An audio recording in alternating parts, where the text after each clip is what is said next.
me now, the show is called Ultimate Tag, but there's so much to talk about with Brooke Ence here on the program on a Tuesday afternoon. Brooke, how are you? I'm good. How are you doing? Doing all right. So before we get into the show, I want to kind of just allow you some space so our listeners can get to know you a little bit. I know you went to school here in Salt Lake at the University of Utah, and according to things that I was reading this morning, you split your time between here and California. So just give us an idea on your background, Brooke, and how you got into CrossFit and this whole world. Okay. I grew up in southern Utah in St. George. My whole family's still there. I played sports all growing up, gymnastics, swim team, softball, and I danced. So I ended up going to the University of Utah as a modern dance major, actually. And how I got introduced into CrossFit, everyone in my family are athletes. They've all played sports. My parents, my brother, my sisters. And I was actually reached out to audition for Le Rêve, which is a sort of Cirque du Soleil show in Las Vegas. And to prepare for that, I got linked up with someone who introduced me to a CrossFit gym in southern Utah. And that was really the beginning of it. You know, I hadn't really pursued doing it consistently at that time. I moved to Los Angeles for the summer that year, and I moved back home, went back to the University of Utah, went back to school, found a gym in Salt Lake called Sugar House CrossFit. And well, it was in Sugar House. Let me correct myself. Ute CrossFit in Sugar House, and they had different locations. Anyways, I loved it. I loved that you kind of got out what you put in. You know, there was a lot of different types of fitness competitions that were very objectively judged. And so I loved that in this sport, not only did I grow up playing sports, but it was something I'd found that I could continue to still feel like an athlete, you know, and I was competing. I was doing just team time. I didn't really pursue trying to be an individual athlete until I moved to California. I put in my time, and everything turned into I just trained, 6 days a week with the hopes of potentially becoming a CrossFit Games athlete. I had no idea if that was in the cards for me. But the year 2014, the end of 2013 going into 2014 season, I decided I'm going to commit myself for a year. I'm going to see how this turns out. At the end of the year, if I don't really love the schedule, it's not for me, that's totally fine. You know, I'll continue just being fit and active, and I won't have to do it full time anymore. But turns out I really loved it. I was really good at it, and that hard schedule just continued on. And, once I think anyone that's in athletics can relate to, once you get into one of those routines, it's kind of hard to get out. It's hard to go back to not being at the gym, not having, a to-do list to get done of your training schedule and your all the training you needed to get done. And I never went into the sport or into, the CrossFit fitness world with even the thought in my mind that my career would be in that space, and that so many other opportunities would come from that as well, especially not, being an Amazon in Wonder Woman, the Justice League, or being called to come and audition, try out for this crazy show called Ultimate Tag. And that's exactly what happened. I got a phone call on a Friday. They wanted me to come down. I went down there Saturday, and I flew back Saturday night, flew back Sunday morning, and we started filming on Monday. I was the last person that they brought in. I think that they were trying to find a replacement, and for them it was sort of a Hail Mary to see if I would be willing to come down and give it a shot. I was there with a few other people that were going to, run this course. I've never done parkour, but I'm an athlete. And I pulled my weight, and they wanted me to stay, and we filmed for 2 weeks. And every game we played, every day I showed up, it was my first time seeing the game, and it was my first time playing it. So that was definitely pretty nerve-wracking. And I had a fantastic time. It's a brutal competition. Yeah, it looks like it. The reason, Brooke, I wanted to ask you about the CrossFit side to start with is, from what I read, you did an interview with Parade, and I read that the CrossFit lifestyle led you to pivoting a little bit, because before that, as a dance major, you had visions of being on Broadway. Is that true? Oh yeah, that was that was my goal. All growing up, I sang and I danced until I went to college. And then when I went to college, it's a lot more focused on one thing, for many reasons. As an adult, you have less time. When you're a kid and you're growing up, it's like all the time in the world. And my mom gave me and all my siblings, if we wanted to do something, if we wanted to try it, my parents did everything they could to get us to where we had to be, as long as we were in 100%. If we showed any sign of not really caring about what we were doing, they took us out. And I loved musical theater. I loved performing. I loved dance. And I for sure thought, I want to be on Broadway. I want to be dancing in a professional dance company. And when I moved to California, I had followed a boy. And kind of for a couple of years when I was out here, I definitely went through sort of a rut, or a little bit of like situational sort of depression a little bit, kind of having to figure out like, who am I? Because now I'm in this space, I'm in this place living, and I'm not doing the things that I always thought I would be doing. I'm not doing the things that my mom always swore I would be doing. And I was at the CrossFit Games spectating in 2013. I watched my old team that I was with when I was in Salt Lake win the CrossFit Games. And I thought that day, I want to do that. I want to be out there. And it's so funny for me to think about it and be like, I want to do that, because all you're doing is watching people just suffer, but it's an incredible feeling, and an incredible feeling of success when you can just get through something you've worked so hard for, and you work every day on it, and I decided, I don't have a studio here. I had searched for different classes I could be taking for dance, and the biggest hurdle, I guess, was where I was located, and to find really good adult classes. I would be driving a lot. I'd be traveling a lot at nighttime, and I really didn't have the funds to do that. And especially because it was not because that was my money maker. It was because I loved it. I wanted to do it because I loved it, and it fed my soul. And so what I started to do is, when I committed to, seeing how far I could get in 1 year of committing my time and my focus and my effort into CrossFit, all that passion, all that drive that was in performing now was focused on this sport. And this, every time I'm in the gym, just working hard to be better and be stronger and be faster. And also, all growing up, I'm very strong. I have a very strong build, and my body I've always had muscles and biceps and arms, and I was teased quite a bit growing up. And so I'd gone through a lot of years of feeling really insecure about that and about how I looked. And now I had shown up in this community, in this environment of people where had nothing to do with what you looked like. And we celebrated, all the skills you learned, and your first pull up, and you're celebrating and focusing on like what you can do with your body and how amazing the human body is. And it was definitely the correct place for me to be, not only to, end up where I am now, but to be able to switch my view of how I, almost like retrain my own thoughts to see myself differently than the way I had sort of, started to think about myself based on the response I received from, classmates, or even just people on the street that aren't necessarily used to seeing women that have really defined muscles. And or go ahead. Oh, go ahead. No, please finish. It was kind of like the rest was history. And it turned into like there was never a time that I ever would have wanted to stop doing it, or stop going to class, or stop being around the people that,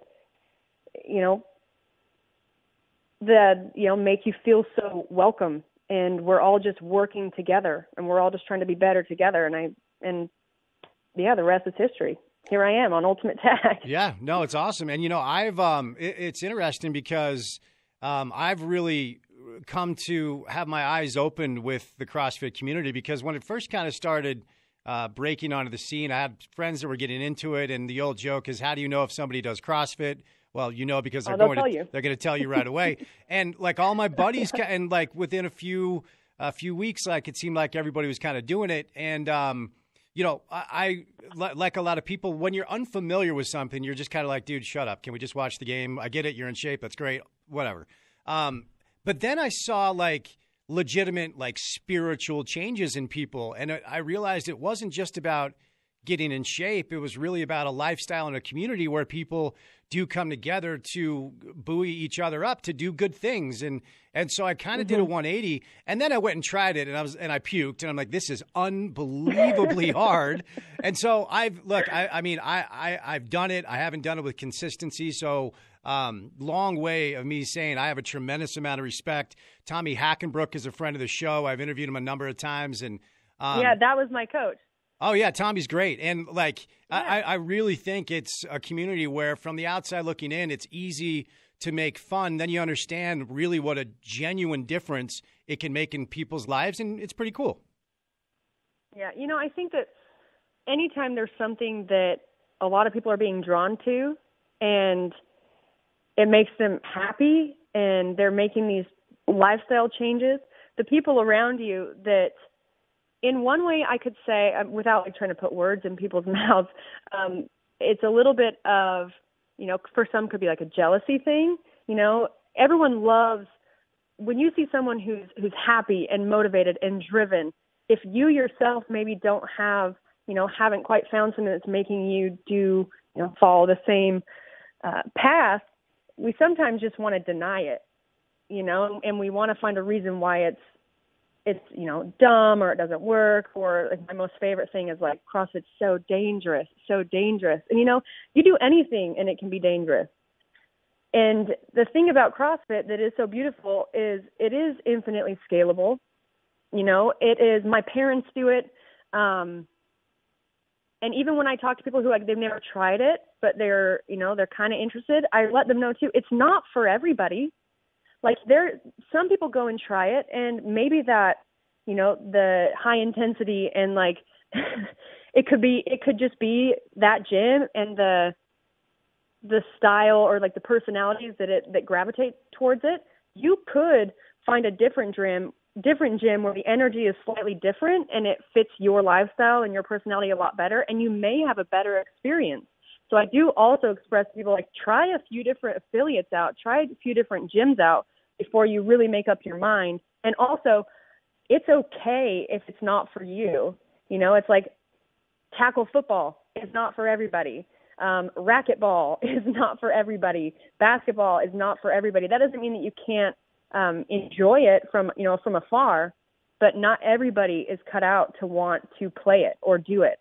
And that's okay. How have the lessons that you learned, and you're going to be impressed, in the box, see what I did there? I know what it's called.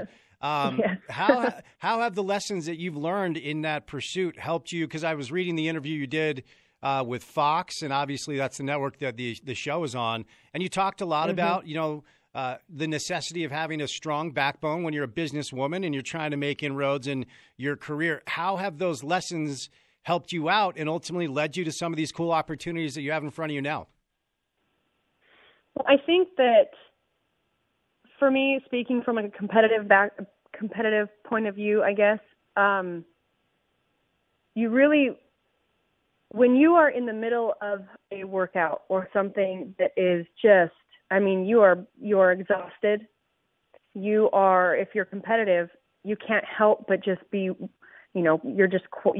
you're questioning yourself constantly. It's like, what could I have done better? How am I not going faster? You're constantly putting yourself under a magnifying glass of judgment in a way. And you really learn, at least I can speak for myself, I really learned how to have a positive outcome of some of those experiences. If you're constantly just allowing yourself to feel like everything you do is never good enough, that transfers over into the rest of our life, and I've had a lot of ups and downs through CrossFit. I had a spinal fusion.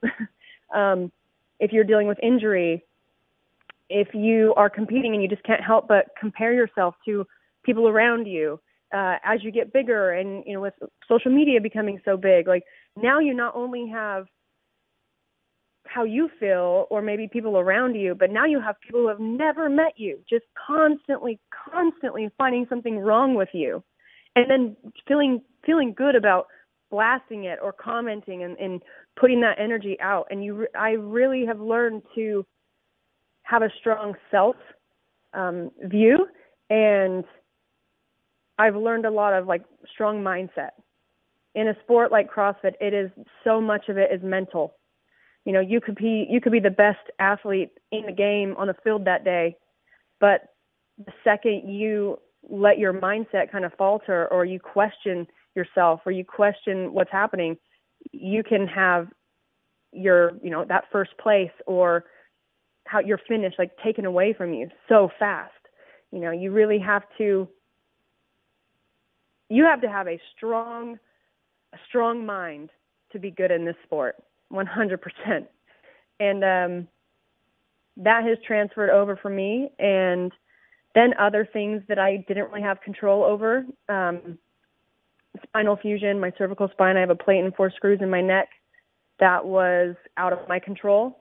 And now you have, issues where you're dealing with injury and trying to come back from injury and dealing with self-talk of feeling like, so much doubt and self-doubt and a little bit of identity crisis, when you put so much of your thoughts, your actions, your time into for me, like being a CrossFit Games athlete. And then all of a sudden that's sort of taken away. I dealt with some, what's it called? I can't remember the term, but it's basically like an identity crisis. Yeah. And feeling like this is who I was and now I don't know who I am. And it's just ups and downs of life, and a lot of those things for me pertained to my sport and my job, because at that time, being a sponsored athlete and having all these sponsors and feeling this pressure that I probably put more on myself than anyone else put on me to like keep up with everything. And you have to learn to let things go and have a strong mind, or the progress you're going to make, it isn't going to happen anymore. And you spend all this time kind of being sad or unhappy. And time goes by so fast, and the sooner you can realize how much better it is if you just enjoy the process and, cut yourself a little slack when maybe you don't perform as well as you wanted to, or you're coming back from injury and it's, things are harder than they used to be, and get back to enjoying the process and doing what you can to be happy every day versus always constantly trying to hold yourself to a standard that you've given yourself, which usually if that happens, it's something that you may never be able to reach, because we always, you always want to be better. You always want to do better. You always want to compete better, and it's important to have that, because if we think that we don't and we think that we've made it, how are you going to get better? You've got to set the bar high. You've got to reach for it, but you also need to remember to take a look around and enjoy the big picture and enjoy the whole process, and also be proud of yourself for what you've done. I remember I trained all the time, and the year that I won the California Regional was 2015, and I went to the CrossFit Games that year. I won the regional, and at the end of it, I almost didn't have any feelings about it. I was happy, but in my mind it was okay, well, I didn't allow myself to actually be proud of what I had just accomplished and all the days and all the hours and, that I had put in to get to this point. I already was just thinking about what came next. And every year that they've had the CrossFit Games, they finish the week and they crown all the people on the podium. And then what happens as CrossFitters is once that's over, everyone just goes back to the gym. everyone just continues to put in work for the next year because there are tons of people right on your heels. And because of that format, I think that could be a big reason, like why for me, I never remembered or had the mindset of reminding myself that to really enjoy what I had experienced or what was happening, because I was always just chasing the next year. I was always just chasing the bar, and I was good, and I had a lot of amazing experiences, but I do wish, looking back, that in those moments I could have allowed myself to feel more proud and really live in the moment a bit more, because looking back, I mean, I did some incredible things, and I'm very proud of them now, and I was proud of them then. But I wish I would have taken a second to look around and take it all in a bit more. And I think that happens to all of us, Brooke. I mean, in fairness, it's not a you thing. I think it's just kind of a human thing. And so as long as you're aware of it, I think that's a good step. Hey, before we set you loose, let's talk about the show, though, the Ultimate Tag Show. And that's why we had you on. And, 3 episodes have been in the books. And so here's the question I have for you. What has this experience been like for you? Obviously, we're a sports talk radio show, so the fact that the Watt brothers hosted, it's interesting for our audience, and ultimately for our listeners that haven't seen it. Why should they watch it, and what is it? So Ultimate Tag is exactly what it sounds like. I mean, it's a game of tag, but it is brutal. The obstacles, nothing in there is soft. I was covered in bruises after 2 weeks of filming. It's super intense. It's high intensity. The stakes are high. And the athletes, not only the ones that are competing, they're all really incredible athletes, but the taggers, I understand, or I could guess that some people might, initially look at it and be like, oh, this is it's all lights and the names and what they're wearing. It may be a little bit theatrical. It is so much more than that. It is, and that blew my mind because I got brought in so last minute that I had no idea. I remember the day they told me they needed a name for me, and I was like, wait a second, what? A name? Yeah. And so, but the day we started, we were able to kind of watch from a screen in the back what it actually looked like, what it was going to look like on TV. It's super exciting. Stakes are really high. There are incredible athletes, not only on the tagger team, but the ones that are competing for the prize money. And I just think it's really cool to watch people do stuff you've never seen before. And I really do think that, I never really paid attention to parkour or the different athletes that are incredible free runners or parkour athletes. And there are some of the absolute best on the tagger team. And it is incredible to watch them move through these courses and kind of chasing down the competitors like nothing, no effort. It's, if you're not watching because you don't, maybe you don't really care about who wins, I would say you've got to tune in just to see the athleticism that is shown on this show. And every episode, obviously some more than others. Every game is different, but they're all great. They did an incredible job putting together all the courses, and I had a really good experience, and I really hope that it does well so we can film season 2. Well, right on. And it's Wednesday nights, right? 7 o'clock Mountain Time. Wednesday night. Okay, great. Yeah. Well, Brooke, thank you so much for the time today. This has been a lot of fun. A lot of good topics there, good stuff with your path and how you were able to get to where you're at today. We'll be watching, cheering for you, wishing you luck as our local girl here in Utah. So stay healthy, stay safe, Brooke, and we'll do it again soon, okay? Yeah, thank you so much for your time. Have a good day.